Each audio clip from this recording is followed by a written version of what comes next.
AP నుండి చంద్రబాబును తరిమి కొట్టాలని పిలుపునిచ్చారు లక్ష్మీ పార్వతి. అడ్డదారులు అధికారంలోకి రావాలని చూస్తున్న చంద్రబాబును ప్రజలు నమ్మొద్దన్నారామె. అధికారం కోసం చంద్రబాబు ఎవరి కుటుంబాల్లోనైనా చిచ్చు పెట్టే వ్యక్తి అని విమర్శించారు లక్ష్మీ పార్వతి.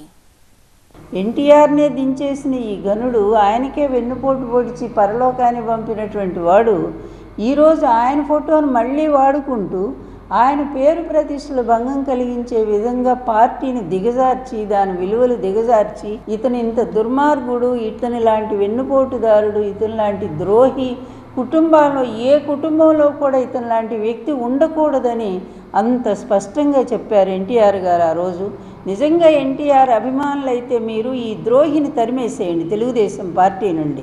ఈరోజు ఇటువంటి ద్రోహి, ఇటువంటి వెన్నుపోటుదారుడు ప్రజలను కూడా మోసం చేసి ప్రజల సొమ్మును వందలు కాదు లక్షల కోట్లు కాజేసినటువంటి ఈ నీచుడు ఆంధ్రప్రదేశ్లో ఉండటం అవసరమా?